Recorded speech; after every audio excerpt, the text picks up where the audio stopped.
A'udzubillahi minasyaitonirrajim. Bismillahirrahmanirrahim. Assalamualaikum warahmatullahi wabarakatuh. Wassalatu wassalamu ala Rasulillah wa ala alihi washabihi wa mawalah amma ba'd. Pemirsa Bandung TV, hari ini tanggal 23 Juli 2025. Embun pagi, Islam memberi solusi hadir kembali di tengah-tengah kita. Cuaca cukup dingin dengan udara yang sangat panas nanti itu tadi luar biasa. Nanti ini juga banyak masyarakat kita yang sedang gangguan pernapasan, ada yang sakit, ada yang lain-lain. Mudah-mudahan Allah sembuhkan semuanya ya. Ini bagi dan kita juga semua di sini mudah-mudahan tetap setia terus menemani pemirsa di rumah semuanya ya. Kita akan membawakan sebuah tempat tentang meraih bahagia yang akhir-akhir ini saya pikir makin jauh saja ya untuk menjalin kebahagiaan itu. Kayaknya itu semakin kita cari semakin nyaris semakin tidak ada katanya. Bahkan kayak semakin kurang dan kurang, aneh bin ajaib makanya. Makanya nanti kita akan tanya banyak, akan kulik banyak apa sih sebenarnya bahagia ini, apalagi Rasul selalu mengatakan meraih kebahagiaan. Coba mengatakan Bismillahirrahmanirrahim. Assalamualaikum warahmatullahi wabarakatuh. Assalamualaikum. Alhamdulillah, puji syukur kepada Allah Subhanahu wa taala. Sehat walafiat ya, Pak Gu. Ya, saya juga agak sedikit flu ya, biar aja lah. Karena la marido illa likaromatihi alaih. Tidak ada orang yang sakit baik orang yang soleh kecuali kemuliaan. Masya Allah, Allahu Akbar. Jadi salah satu cara Allah memuliakan orang itu sehingga istirahat berbuat dosa ya, istirahat bepergian dengan diberikannya penyakit. Amin ya Allah. Karena itu tidak identik penyakit itu dengan dosa kita, tidak. Ya. Itu boleh jadi ujian. Innallaha la yu'adzibu habibah walakin qad yabtali. Allah tidak akan menyiksa kekasihnya tapi suka mengujinya. Nah, bagi orang soleh itu ujian, bagi yang banyak dosa itu siksaan. Nah, karena itu sikapilah segala apa yang terjadi dengan tetap husnudzon kepada Allah. Karena pada akhirnya husnudzon itu bagian dari cara meraih bahagia. Ya. Nah, pemirsa Bandung TV, kita akan mengungkap tentang meraih bahagia. Karena kalau kita lihat dalam Quran itu salah satu doa yang sering kita baca, Rabbana atina fid dunya hasanah wa fil akhirati hasanah wa qina adzabannar. Berikan kepada kami kebahagiaan di dunia, kebahagiaan di akhirat, wa qina adzabannar, dan jaga kami dari api neraka. Ya. Bagaimana supaya meraih bahagia ini, supaya dapat fid dunya hasanah? Ternyata orang-orang terdahulu ya, itu termasuk yang berikan teladan buat kita ya. Makanya Nabi itu disebut uswatun hasanah, teladan dalam segala segi. Kalau kita ingin meraih bahagia, lihatlah Nabi ya. Berjuang. Masya Allah. Berjuang. Luar biasa. Berjuang untuk meraih kebahagiaan. Jadi kalau orang nggak mau berjuang, tidak akan dapat kebahagiaan. Dan ujungnya, saya tadi dapat teman yang ngasih tahu, diingatkan katanya kondisi sekarang. Ingat Nur Aini katanya. Nur Aini ini seorang buruh pengangkut semen ya di Sulawesi Selatan. Oh ya. Yang ayahnya itu ya kakinya itu patah permanen tertimbun semen kan. Oh ya Allah. Anak ini dari usia SMP melanjutkan perjuangan ayahnya. Dan sempat dalam satu TV swasta sempat memindahkan semen 800 sak ya. Allah, ya Allah. Terdengar oleh Pangdam Hasanuddin, Pak Maijen Totok waktu itu diwawancara. Ya akhirnya ketika ditanya cita-citanya apa, ingin jadi kuad. Nyambunglah dengan Pak Jenderal Dudung. Ya ini luar biasa. Luar biasa, Masya Allah. Sekarang dapat beasiswa dan alhamdulillah sudah resmi Masya Allah. Jadi ternyata bahagia itu kalau perlu kita perlu, kata orang Sunda, sampai bobolokot gitu ya. Bobolokot, nggak usah malu, karena akan bahagia pada akhirnya. Jadi tidak mungkin bahagia ini bisa kita raih kalau tanpa usaha. Tidak mungkin bahagia bisa kita raih tanpa pengorbanan. Mungkin pengorbanan dihina ya, dimaki, difitnah juga, dicaci juga. Kalau sudah normal ditolak cinta juga. Ya, betul, diusir pada diusir ya, difitnah. Semua sudah luar biasa. Semua sudah mengalami. Saya termasuk mengalami itu. Dihina, dimaki. Luar biasa. Kita pernah lagi kuliah itu kalau kita datang ya pada pergi ya. Nah, karena mereka tahu saya nggak punya uang ya. Oh ya Allah. Kita pergi ke masjid sholat duha ya dalam keadaan lapar. Anggarnya lapar guys dua gitu. Masya Allah. Tapi itu harus diperjuangkan. Jadi hinaan, makian, fitnahan, nah itu merupakan pupuk untuk menghijaukan daun-daunan dari pohon. Karena ternyata tumbuhan itu subur karena air yang kotor, bukan dengan air yang bersih. Banyak makian, hinaan, fitnah segala macam itu merupakan pupuk buat kita supaya kita meraih bahagia. Makanya jangan putus asa. Karena semua orang yang memaki biarkan saja. Karena kita bukan mencari ridho manusia, tapi ridho Allah. Emang bagian dia itu emang bagian buat memaki doang. Oh iya, iya makanya itu beda lagi. Justru kalau kita dipuji katanya, kata Sayyidina Ali, semburkan pasir ke wajahnya orang yang suka memuji. Oh ya Allah. Karena boleh jadi kita zona nyaman, ujungnya juga zona malas ya, karena sudah dipuji. Tapi kalau kita berjuang terus dihina dimaki, yang penting kita harus yakin bahwa semakin maksimal berjuang, semakin banyak kesempatan meraih kebahagiaan. Masya Allah. Hanya ketika orang-orang mau prihatin, dan Nabi itu kan sejak kecil ya, Masya Allah. Sudah prihatin ya. Luar biasa. Bisa ditinggal ibunya, ditinggal bapaknya 6 bulan, 6 bulan berikutnya 6 tahun ibunya sampai dengan kakeknya, saya neneknya, sampai terakhir itu seluruh yang ngasuh Nabi kan wafat ya, termasuk Siti Khadijah. Dan itu merupakan tahun kesedihan. Puncak kesedihan tadi. Puncak kesedihan Masya Allah. Tapi ternyata itu merupakan setar ya, untuk meraih kesuksesan. Karena afdalul kasab amaluhu biyadihi. Sebaik-baik hasil adalah hasil seseorang dengan keringat sendiri. Luar biasa. Nah, untuk ini jejak perjuangan itu harus diingat ya. Karena semua orang akan sukses berawal dari proses. Jangan protes kepada proses. Luar biasa ini. Karena pasti kesuksesan itu diraih melalui proses yang panjang. Begitu Pak Gu ya. Luar biasa ini pemirsa di rumah ya. Jangan protes karena proses itu selalu tidak pernah mengkhianati hasil saja. Mudah-mudahan. Nanti kita akan lanjut kembali pemirsa di rumah setelah melihat beberapa pesan berikut ini. Mangga silakan. Gila ya. Masya Allah. Baik pemirsa di rumah, luar biasa ini. Masih di line telepon yang sama di 022 724 atau di line WA-nya Pak Ustadz 08184 08180 tadi ya. 22314 081122116 08122116040. Ya. Baik pemirsa di rumah, ini luar biasa sekali ya. Sebelum kita lanjut lagi, saya akan bertanya lagi ke Pak Ustadz.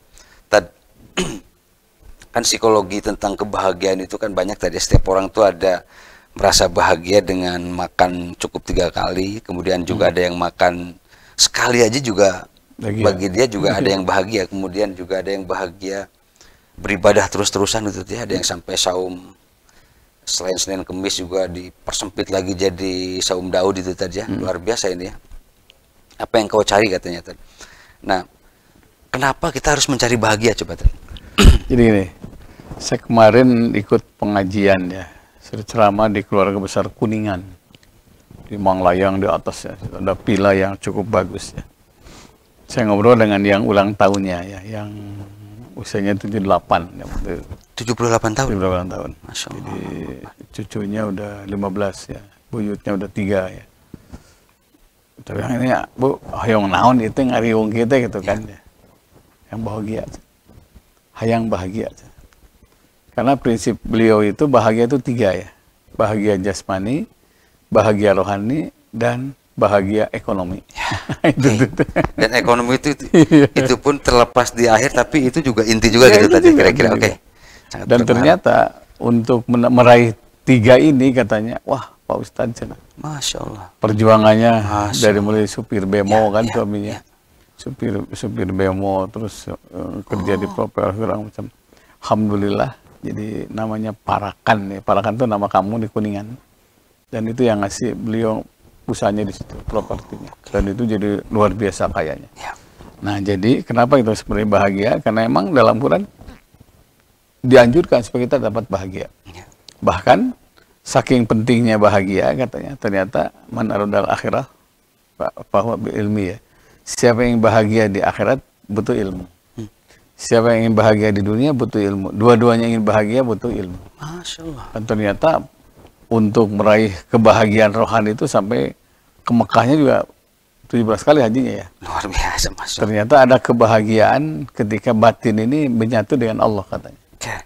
Nah, untuk meraih rumah di mana-mana sampai dapat villa itu, ternyata beliau, wah, hematnya luar biasa. Ya, tidak pernah membeli kecuali yang bermanfaat. Ya. Tidak pernah menjual kecuali ada lawannya. Ya. Kalau jual, dapat ini, jual ini, satu harus dapat 3 minimal. Jadi 1-3. Cash flow tuh harus bagus lagi tadi ya. Tidak sembarangan, tidak gisot borosot kalau kata bahasa ini tadi ya. Jadi dia tidak pernah menjual tanah kecuali dapat 3. 1-3. Termasuk gagal kalau jual tanah 1 dapat 1. Oh, luar biasa ini, Masya Allah. Karena kan katanya carilah dunia seperti kau hidup selama-lamanya. Keren. Nah, itu luar biasa, Pak ya. Sehingga ekonominya sehat.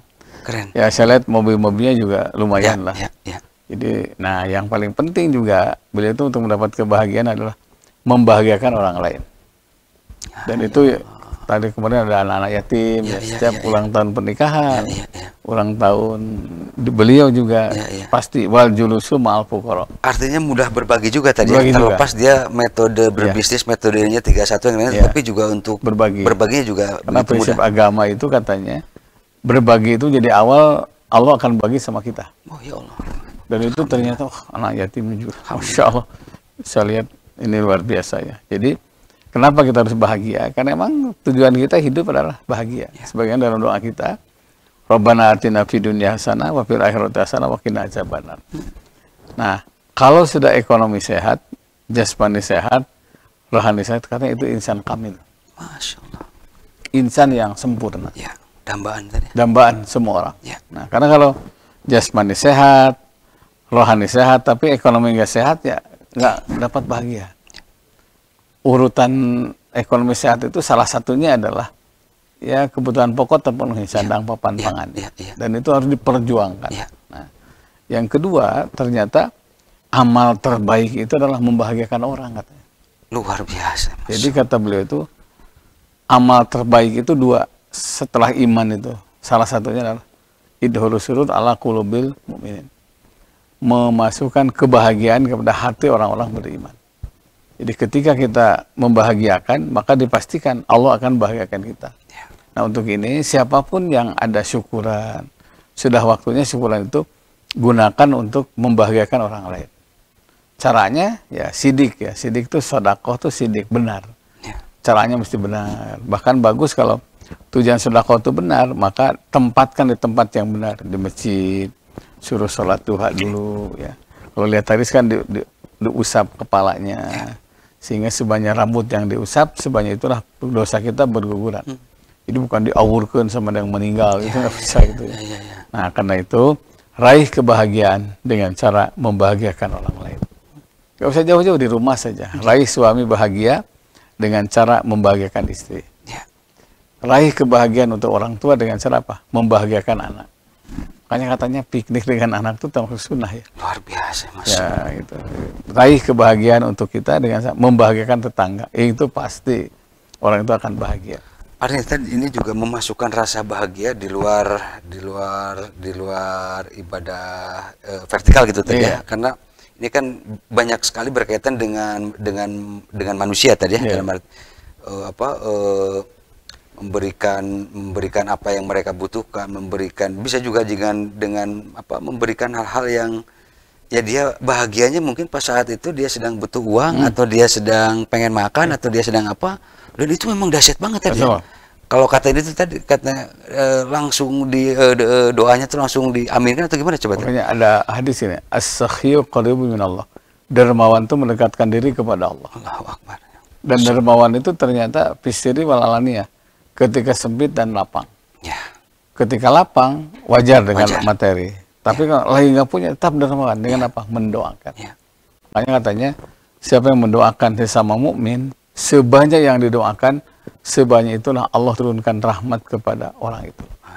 Allahumma ighfir lil mu'minina wal mu'minat wal muslimina wal muslimat al ahya'i minhum wal amwat, kan.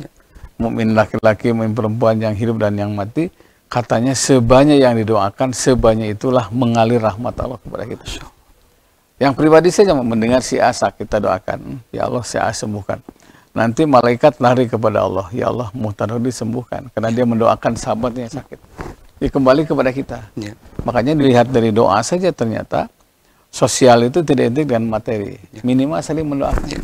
Saya kemarin ada yang butuh bantuan segala macam. Saya bilang kondisi lagi kurang bagus. Udah kita doa bersama. Karena mendoakan itu ternyata bagian dari kesolehan sosial. Bahkan ada keterangan awal doa diijabah karena mendoakan dulu orang lain. Oh ya Allah. Kan kadang-kadang urang terlalu egois kita tuh ya. Dan seolah kita kayak merasa paling susah, paling sulit sehingga kita terus berdoa buat diri sendiri terus coba lagi nyetir. Untuk orang lain itu penting minimal kakak beradik lah gitu ya. Nah, jadi ternyata vertikal juga ternyata sosialnya harus ada. Nabi SAW pernah lagi sholat wajib, ada anak yang nangis. Rasul percepat sholatnya. Anak tuh digendong, disuapin. Sampai ibunya tuh malu. Ya Rasulullah, kau gendong anakku sampai nggak nangis lagi. Apa kata Nabi? Tangisan anak mau mengganggu khusyuknya orang lain sholat. Ya. Kata Nabi, sebaik-baik orang adalah yang mempermudah urusan orang lain. Ya, makanya penting, kalau anak-anak dibawa ke masjid, ayahnya mendampingi. Ya. Ada yang mendampingi supaya tidak ribut bagi orang lain. Ya. Gitu Pak Gue. Dalam ritual saja, sholat Rasul pernah mempercepat sholatnya demi mendiamkan anak yang nangis. Ya. Itu betapa penting ya kita peduli pada sesama itu. Ya. Gitu. Luar biasa ini dan kemudian hanya banyak yang bertanya gini, tapi sebagian masyarakat kita di tengah, apalagi di pertengahan tahun ini itu tadi ya, makin setelah beres bulan Juni, setelah beres pada sekolah yang lain-lain, kan ini banyak ya secara ekonomi makro, secara ekonomi mikro keadaan bangsa kita sedang luar biasa, sedang hancur-hancurnya tadi. Ya kita nggak usah lihat jauh-jauh di kota Bandung aja tadi. Kemarin aja kayak ribut tentang masalah pariwisata yang lain-lain juga. Itu juga banyak yang komplain, juga banyak yang mengadu juga, tetapi juga di counter attack yang dengan berbagai alibi, dengan berbagai dasar, tetapi ya semua kita jadi perang pemikiran, perang opini. Coba tadi ada kira-kira ini cara meraih bahagia di tengah kondisi yang kayak gini secara real gitu, secara realitas. Hanya harus hati-hati ya. Luar biasa. Sebelum berfatwa tuh harus hati-hati. Masya Allah, luar biasa ini. Bahaya. Sebelum berfatwa tuh harus hati-hati. Keren banget. Jadi Islam tuh datang berikan solusi. Ya. Sampai pohon saja kita tebang ya. Kita tidak boleh menebang pohon sebelum ada bibit yang lain. Oke. Waduh, ini bagus banget. Pohon saja. Bagus kita banget. Tebang, tidak boleh kita tebang sebelum ada bibit yang lain. Makanya kalau kita kerja nih, jangan dulu pindah sebelum ada alternatif kerja. Bagus banget. Itu karena Islam itu fastabiqul khairat, berbuat yang terbaik. Sama, tidak boleh begini, tidak boleh begini. Ya alternatifnya apa? Keren. Sehingga bahagia terlalu saklek, terlalu terburu-buru, terlalu langsung hantam kromo kalau dalam bahasa Indonesia semua jadi pada. Tiba-tiba di dalam piknik umpamanya. Iya. Berapa yang sengsara gara-gara tidak di dalam piknik. Mungkin bis ya. Dan bis nanti punya supir, punya kenek, punya karyawan. Saya dengar sepanjang jalan kemarin dari dialog di salah satu radio ya. Masya Allah, sampai 40% hilang ya. Nah, bukan hanya melarang, tapi harus juga ada solusi. Jadi jangan sampai kita nebang pohon sementara calon pengganti pohon itu belum ada. Dalam Islam itu sama. Ketika kita ingin sekolah ke tempat yang lain, jangan dulu keluar sebelum ada benar-benar pasti kita di situ. Makanya benar-benar kenapa pentingnya mendoakan para pemimpin kita itu tadi ya. Ini bagian dari seandainya kalau mau saking pentingnya coba urgensi tentang mendoakan para pemimpin. Pemimpin yang adil itu katanya doanya seperti Nabi, wal malaikat dan malaikat. Nah, siapa mereka itu? Orang-orang yang azizun alaihi ma'anitum ya. Yang merasa berat terhadap apa yang jadi beban umatnya. Oh ya Allah. Nabi itu sempat satu saat disuruh makan, nggak makan. Ternyata Rasul memikirkan bagaimana saya makan. Sementara sahabat-sahabat saya kekurangan makanan. Luar biasa. Makanya tidak boleh hajatan, mungkin ya syukuran apa saja, kegiatan yang menimbulkan kesenjangan sosial. Makanya teman-teman saya di Garut kemarin ya WA dan telepon ya, perebut dahareun pika maut gitu ya. Ini kan Masya Allah ya, pesta rakyat dan air mata sebenarnya. Jadi jangan sampai tujuannya berkah malah berujung musibah ya. Betul ya. Dan itu harus hati-hati ya, harus hati-hati karena dengan satu piring nasi saja orang bisa berebut ya. Itu gambaran potret betapa sulit sekarang. Iya, betul tadi ini. Hanya harus dikontrol. Kalau umpamanya kelihatan masyarakat banyak ngantri, tinggal telepon, bantuan polisi, bantuan TNI, segera. Dia mencegah itu lebih utama daripada mengobati. Dan Islam itu kan himyah, mencegah. Mencegah sebelum terjadi apa-apa. Makanya itu sudah pelajaran berharga buat kita. Luar biasa. Bahwa ngantri makanan saja sampai luar biasa. Gambaran kesulitan hidup. Oke. Gitu Pak Gung ya. Oke. Baik, pemirsa di rumah, masih ada beberapa pertanyaan ya. Nanti kita akan mulai bahas dan ini luar biasa ya. Mudah-mudahan juga pemirsa di rumah masih menunggu ya. Kita akan mulai lagi dengan membacakan beberapa pertanyaan. Tetapi kita lihat dulu beberapa pesan berikut. Silakan. Baik, pemirsa di rumah, saatnya kita akan mulai bacakan ini ya. Mudah-mudahan ini nyampe dan ini lumayan banyak yang berat ini pertanyaannya dan kita mudah-mudahan bisa memberikan enlightenment, bisa memberikan pencerahan nih bagi pemirsa yang mendengar.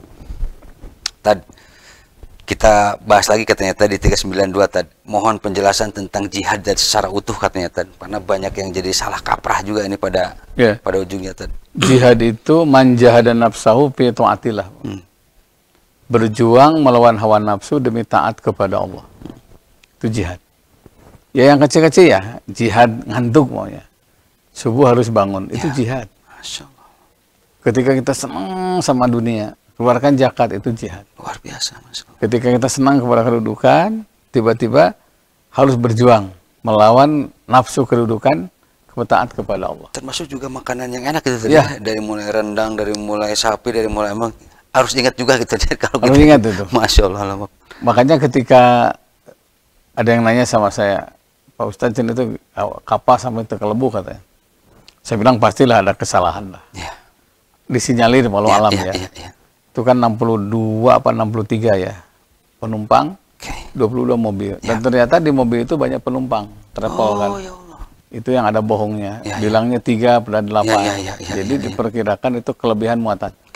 Itu yang dalam Al-Quran, wa khuliqa kulla syai'in faqadaru taqdira. Segala sesuatu diciptakan dengan ukuran tertentu. Jadi kapal muatannya segini. Kalau lebih pasti masalah. Obat juga sama. Jadi saya pernah datangi seorang bapak, Pak Haji doakan ya mastaka asa bejad cenah. Kunaon gitu. Itu jadi mastaka ke dokter cenah, obatnya 2 kali 3 cenah. Ya 2 saja katanya sembuh, apalagi semua makan semuanya. Oh ya Allah. Kalau lebih untung temot oke ya itu jadi setiap sesuatu ada kadarnya sama. Ketika kita punya posisi kadar kekayaan di sini wajar saja. Kalau sudah tangan kita sudah mulai susah genggam katanya sudah mulai kita bekal akhirat. Kalau kita sudah mulai jalan agak pelan sudah mulai jalan kepada kebaikan. Kalau kata kita sudah mulai buram katanya sudah waktunya kita melihat ke depan selamat tidak di akhirat. Dan itu semuanya pelajaran berharga. Nah, karena itu jihad itu man jahada nafsahu fi taatillah. Berjuang melawan hawa nafsu demi taat kepada Allah. Terus gimana jihad sekarang ini? Ya, perang tidak umpamanya. Ada hadis mengatakan innama jihad manala waladahu. Sesungguhnya jihad itu menjamin masa depan anak. Masya Allah. Menyekolahkan anak, jihad. Kan katanya budak ya, bu itu B-nya biayain, nah itu ya. Masya Allah. U-nya urusin gitu ya, D-nya didiken ya. Luar biasa. A-nya apingen, jaga terus. Luar nanti K-nya kawinkeun. Masya Allah. Dan itu prosesnya satu paket, luar biasa. Ya. Paket panjang ini. Biaya, itu biaya Masya Allah. Masya Allah. Dari mulai melahirkan, kebetulan dua dugaan disesar udah berapa lagi nanti pas maaf susunya juga kurang ada dikasih itu perjuangan yang luar biasa. Nah bunya urusan u-nya itu urusan anak itu urus itu semuanya jihad. Dan repotnya kalau nanti udah disekolahin habis-habisan udah sukses udah yang lain-lain malah ngebangkang lagi malah pergi malah yang lain gimana coba tadi yang makanya anak-anak yang setelah sekolah itu perjuangan orang tua harus diingat, jangan menyalahgunakan perjuangan orang tua ya. Tetap fitrah orang tua itu ingin Anda tuh soleh pintar, udah soleh pintar. Kalau masalah kaya sukses yang lain itu jadi bagian yang lain, tapi ini soleh sama ininya harus beres dulu tadi ya. Soleh pintar, itu jihad itu. Jadi innama jihad man ala waladahu. Yang sudah menikah innama jihad manala zaujatahu. Jihad itu berbuat yang terbaik untuk pasangan. Sebagai suami berbuat yang terbaik untuk istri. Sebagai istri persembahkan yang terbaik untuk suami. Karena ternyata jihad tidak identik dengan perang. Nah, harian itu nggak usah yang jauh-jauh. Di rumah tangga baik, ke anak-anak baik, ke orang tua baik, itu jihad fisabilillah.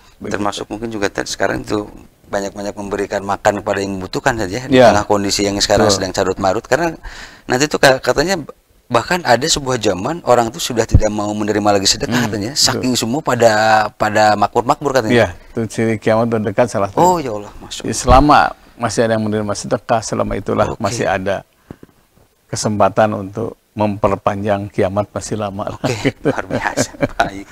Baik, lanjut lagi tadi ya. Ini 298 ini pendapat Pak Ustadz nih mengenai, nah ini nih tentang mas kawin, ada yang 9 sapi, 9 yang lain lah, pokoknya ini identik dengan 9. Dan apa dikaitkan dengan klinik atau gimana tuh coba Tan? Iya gini, mas kawin itu tidak termasuk rukun. Tidak termasuk rukun sebenarnya. Tidak termasuk rukun nikah. Rukun nikah itu kan 5. Pengantin laki, pengantin perempuan, wali, saksi, ijab kabul. Mas kawin itu bagian dari sunnah, namanya nihlah dalam Quran. Cuma pernah Siti Fatimah itu kan ditanya, ingin apa mas kawinnya? Kata istri Fatimah, saya minta cincin besi saja. Kenapa nggak minta unta gitu? Ali mampu gitu kan. Karena istri Fatimah mengatakan, saya ingin memberikan contoh bahwa wanita mampu hidup sederhana. Masya Allah.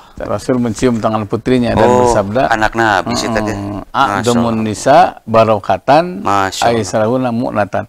Wanita yang paling berkah, paling besar berkahnya, yang paling ringan mas kawinnya. Jadi seorang istri harus patuh aktif. Ulah, kumah bapak we, ulah. Kita jangan sampai ada mas kawin yang menimbulkan kesenjangan sosial. Kira-kira zaman sekarang pembawaan karakter kayak anak Nabi itu kayak istrinya Imam Ali masih ada nggak gitu? Bukannya tidak ada, masih ada nggak katanya? Saya agak jarang kayaknya tadi zaman sekarang tadi. Ada lebih dari 10 orang yang nikah batal gara-gara nggak bisa memenuhi mas kawin ya. Atau orang sunat kira-kira ya. Asli kan? Ya asli, jangan mempersulit ya. Luar biasa. Nah, kesenjangan sosial. Jadi jangan sampai ada kesan rukun, tidak termasuk rukun. Makanya jangan memberatkan. Berat bagi dua keluarga, berat juga di kehidupan sosial masyarakat. Dia bisa dibayangkan lah di saat kesulitan yang luar biasa ini menimbulkan kemewahan yang luar biasa.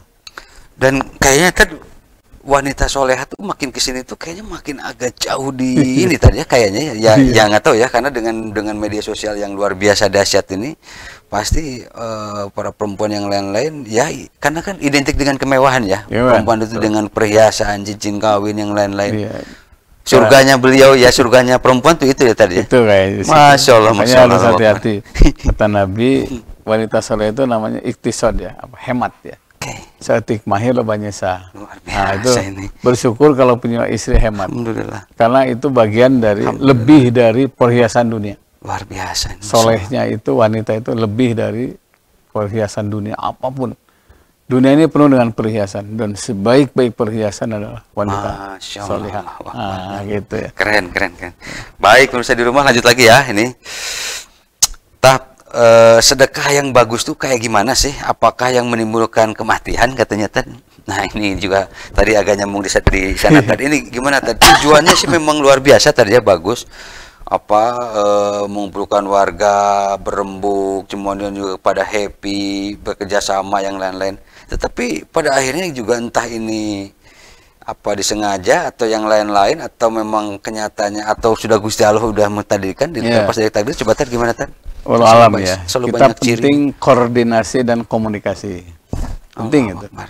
Karena sedekah itu sidik benar, koordinasinya harus benar. Apalagi komunikasinya harus benar. Jangan sampai menimbulkan masalah ya. Karena ternyata sedekah yang terbaik itu adalah baik yang berujung dengan baik. Berkah yang berujung dengan barokah. Barokah ujungnya barokah juga. Jangan sampai tujuannya barokah berujung musibah. Umpama nih, karena tujuannya baik, maka tempatnya baik. Mungkin baguslah di Masjid Agung, alun-alun. Diantri semua diusapan mastakan lah. Setelah itu ya duha dulu, zikir dulu bersama-sama, mendoakan mempelai kalau mempelai. itu lebih bermakna ya daripada ribut ya sampai lupa sholat, lupa sampai meninggalkan kematian. Jadi rafiqun bima ya'muru wa rafiqun bima yanha. Santun ketika memerintah, santun ketika mencegah. Jangan lupa Islam tuh santun ketika memberi, santun ketika meminta. Dalam hadis itu utlubul ma'ruf miruhamai ummati. Cari kebaikan itu dari umatku yang penyayang. Jadi caranya harus menyayangi benar-benar ya, karena pasti yang jadi korban orang-orang kecil ya. Harus baik. Itu pelajaran berharga. Koordinasi, komunikasi. Kelihatan banyak orang nih, udah 3 tempat saja. Nah, kemarin ada di Sawer ya, kasihan banget tuh, ada yang keinjek, ada yang sarung namoros. Nih, sedekah bukan di antri, jadi kebahagiaan semua. Gitu. Caranya mesti baik. Gitu, Pak. Baik, luar biasa nih. Ini juga ya kita panggeing tadi ya, panggeing dan pangjejeh katanya. Oke, tadi kita lanjut lagi tadi. Ini menghadapi kekurangan ekonomi tadi di tengah zaman yang sekarang makin perubahan teknologi, perubahan yang lain-lain. Gimana sikap kita tadi ya, biar kita juga tidak stres, tidak pusing, bahkan juga sampai berujung sampai bunuh diri yang lain-lain. Coba gimana tadi? Iya, walau alam ya. Cuma begini, Allah berikan kekurangan kepada setiap orang. Harus diingat, Allah berikan juga kelebihan. Siapa yang memaksimalkan kelebihannya, pasti Allah akan mengubah nasibnya. Yang kedua, musuh agama itu malas. Makanya orang yang baik itu adalah orang yang tidak menyia-nyiakan waktu. Nah, kalau sudah banyak main, banyak ngahuleng, apapun bisa dikerjakan. Jadi kerja keras, memaksimalkan potensi, insya Allah Allah akan mengubah nasibnya. Terlalu banyak orang yang susah ya. Kita kadang-kadang merasa paling susahnya. Beres sekolah, kerja, sudah kerja, susah lagi. Sudah punya anak, susah lagi. Sudah nikahkan, susah lagi. Coba periksa. Jangan-jangan kita minta beribu-ribu kepada Allah, tapi ibadah terburu-buru ya. Imbangi doa dengan ritual, doa dengan usaha. Saya yakin tuh. Jadi memaksimalkan potensi itu penting. Banyak yang tidak sengaja ya, bikin kue ke teman sekolah. Lama-lama rezekinya di situ. Kadang-kadang berawal tidak sengaja, karena apa? Mencari ilmu itu kewajiban. Tapi jangan lupa, kalau cari rezeki adalah keahlian. Ini keren, keren banget. Keahlian ya. Keren ada yang berawal dari anak domba, ada yang berawal dari ternak lele, ada yang berawal dari apa jualan bambu, ujungnya besar. Keren. Nah, makanya kreatif itu penting. Innallaha yuhibbul abdal muhtarifa. Allah mencintai hamba yang kreatif dalam kebaikan. Baik, ini luar biasa. Ini pesan yang sangat dahsyat banget ya. Mudah-mudahan pemirsa di rumah bisa nangkep ya. Dan karena ini memang tajam banget tadi. Dikatakan bahwa penting banget mempunyai keahlian di tengah zaman yang sedemikian pelik ya. Dan satu Pak Bung, ini kemarin ada tukang datang ya, jadi ceritanya dia SD pun nggak tamat. SD pun tidak tamat bahkan ya. Yang lamar itu apa 12 kalau nggak salah. Bisa bata tapi nggak bisa listrik, bisa listrik nggak bisa masang kayu. Kalau dia tuh multi talenta, jadi tidak sekolah SD tapi segala bisa. Karena udah terasa kali terasa ya. Terasa sana sini. Sampai terus. Yang majikannya nanya, kamu sekolah di mana? Kalau bicara ijazah Pak, saya mundur, nggak punya ijazah, SD pun nggak tamat. Tapi karena pengalaman, rupanya dia yang diterima. Keren. Itu ternyata memaksimalkan keahlian itu bisa mengalahkan pendidikan formal yang tinggi karena tidak mengasah keahliannya. Keren. Gitu. Ini luar biasa dan terlalu banyak ya contoh kasus sukses di dunia ini, mau di Indonesia, di Jawa Barat, Kota Bandung. Bahkan tingkat pendidikan pun juga tidak otomatis beliau bakal langsung sukses. Bahkan yang kaya-kaya itu yang makan kayak di Padalarang itu ada yang sampai punya gunung itu, itu juga tidak lulus SD juga sampai punya gunung tanda kutip itu. Orang pinter tuh malah minteran. malah di situ-situ juga. Baik, kita lanjut lagi ya. Tadi kita sebelum iklan kita ada satu lagi pertanyaan tadi ini. Tadi 182 ini kangen banget sama orang tua yang sudah meninggal katanya. Tadi apa yang saya mesti lakukan karena makin terus diingat ini gitu ya, gimana ya, karena udah meninggal tapi rasa kangen itu nggak bisa ini katanya tadi. Orang itu terasa jasanya setelah kalau wafat. sudah meninggal ya, masya Allah. Mun ayah mama, biasa ini. Mun ayah bapak, kemudian dengan telepon tiba-tiba nangis ya. Kenapa? Saya ingat bapak, ingat mama. Makanya harus manfaatkan betul ya, dalam tanda kutip ya, ketika orang tua masih ada, kita kan sisa umur ini walau alam tadi. Akan lama. Walau alam ya. Tangisan di saat sudah meninggal itu boleh dikatakan tidak ada artinya, tidak ya. Tidak begitu bermakna. Ya. Ketika dibandingkan ketika orang tua ada, kita berbuat terbaik kepadanya. Nah, jadi caranya doakan. Doakan tiap ada salat. Karena mendoakan orang tua itu minimal 3. 1, melapangkan rezeki. Idza tarakal abdu doa lil walidain fa innahu yang qati'u anhu rizqu. Apabila seorang anak tidak pernah mendoakan ayah ibunya, rezekinya akan sulit. Itu rezeki itu sulit karena tidak pernah mendoakan orang tua. Kedua, bisa menggembirakan almarhum almarhumah.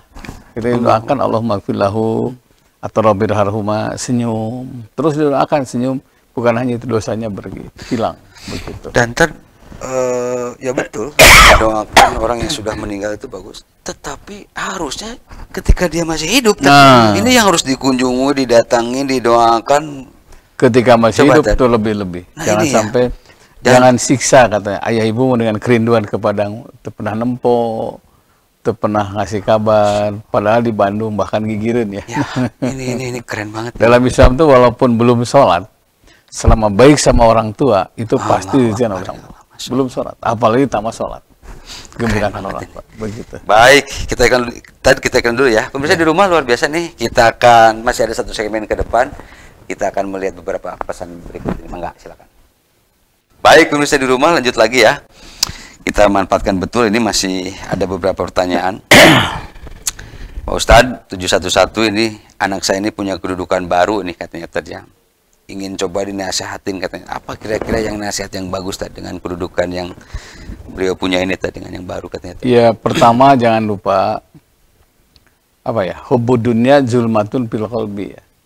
Tergila-gila dunia itu bisa menggelapkan hati. Jangan sampai gelap hati sehingga malas beribadah. Jadi karyawan punya kedudukan, tidak punya kedudukan, tetap sholat tuh paling pokok. Sampaikan itu. Jangan tinggalkan sholat. Minimal 40 rakaat lah. Jadi 17 wajib, tahajud witir 11, di 28, yang 12 itu rawatib ya. Qobla subuh, kemudian qobla zuhur, ba'da zuhur, ba'da maghrib, qobla isya, ba'da isya. Jadi 40. Siapa yang ingin merasakan pertolongan Allah dengan sholat, maka kerjakanlah 40 rakaat. Kalau ingin tambah, boleh dengan 46, tambah duha ya.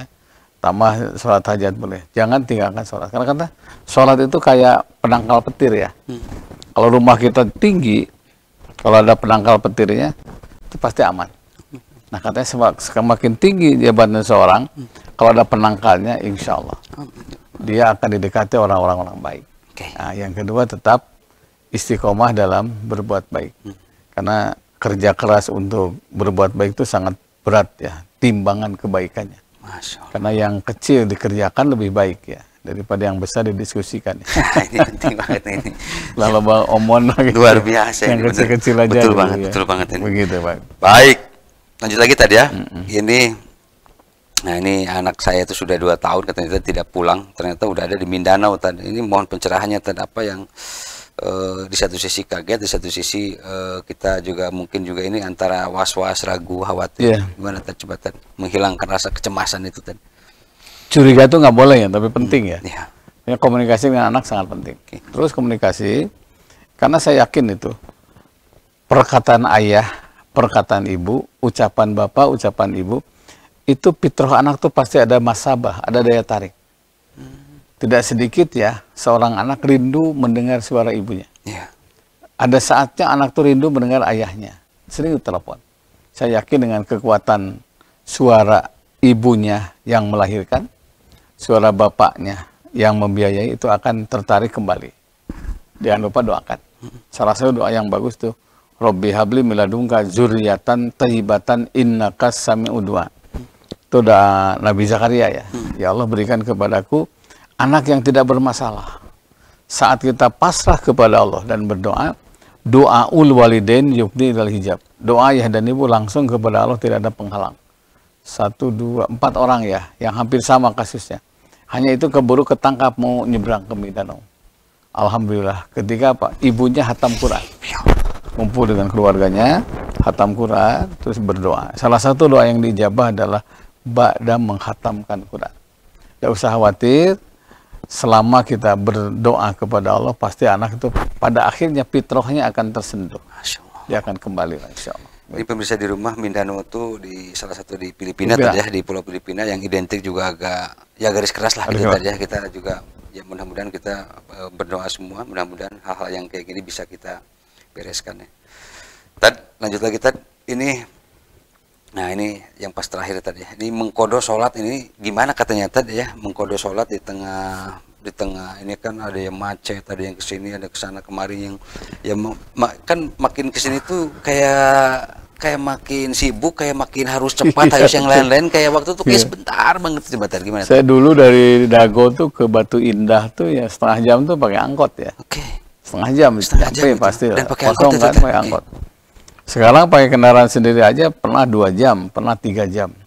Makanya ada ikhtilaf sekarang ini bahwa jamak sholat itu bukan jarak, tapi kesulitan di perjalanan. Namanya masyaqqah ya. Penting. Nah, jadi kalau umpamanya biasanya setengah jam jadi 3 jam, ya.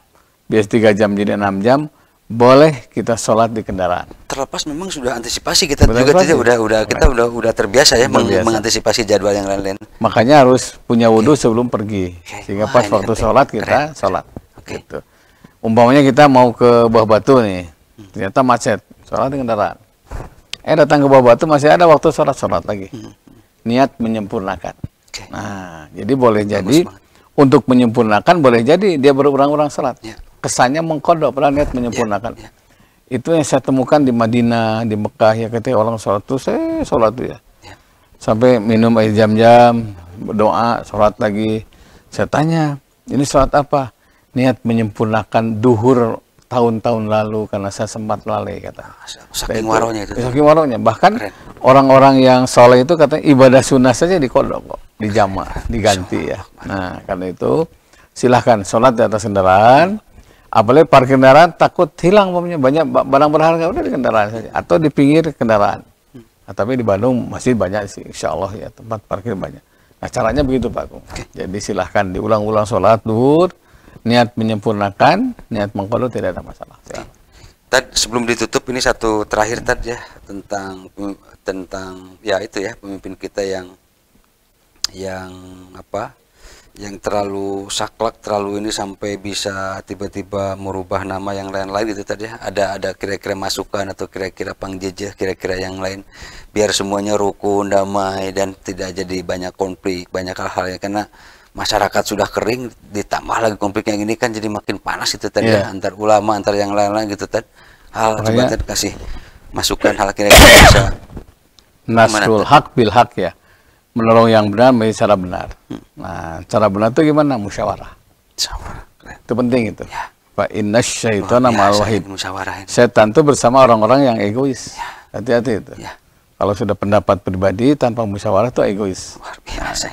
Sehingga ketika musyawarah dikedepankan, al-jama'atu rahmah, kebersamaan itu rahmat. Wal furqatu azabun, perpecahan itu azab. Fa innash syaitana ma'al wahid, setan itu bersama orang-orang yang egois. Hati-hati ya. Kalau sudah ego muncul, tidak mendengar pendapat orang lain, setan memutuskan segala keputusannya. Ulah adigung katanya. Ulah adigung, ulah rasa mana ya. Luar biasa. Dengar dulu, ngumpulkan dulu pendapat-pendapat sehingga hasilnya betul-betul berkah. Karena fa innal barokata ma'al jamaah. Sesungguhnya keberkahan itu karena musyawarah. Gitu ya. Kalau pendapat pribadi ribuh kali itu. Ribuh semuanya. Tad kasih kesimpulan, Tad kasih konklusi Tad banget silakan. Pemirsa Bandung TV, mari kita raih kebahagiaan dengan berjuang maksimal. Amin. Semakin maksimal kita berjuang, pasti kebahagiaan pun akan maksimal. Seluruh kebahagiaan butuh proses. Jangan protes kepada proses. Nikmati proses itu. Karena pada akhirnya kita akan bahagia karena usaha kita. Semoga kita diberi kemampuan untuk berbuat yang terbaik dimanapun berada, sehingga pada ujungnya kita akan hidup bahagia dunia, bahagia akhirat, dan bebas dari api neraka. Insya Allah, depan ketemu lagi. Mohon dimaafkan. Selamat berjuang. pendengar pemirsa Bandung TV, semua kita bisa mempersembahkan yang terbaik. Assalamualaikum warahmatullahi wabarakatuh. Assalamualaikum warahmatullahi wabarakatuh. Baik pemirsa di rumah, sayang sekali ini waktunya telah berakhir ya. Mudah-mudahan Rabu depan saya dan Pak Ustadz masih diberikan kesempatan untuk hidup di dunia ini dan masih sehat walafiat dan masih mampu untuk memberikan untuk memberikan sekedar kita nih memberikan pencerahan, memberikan ilmu yang mudah-mudahan bisa diterima ya. Mohon maaf bila banyak salah, banyak lupa. Wabillahi taufiq wal hidayah. Assalamualaikum warahmatullahi wabarakatuh.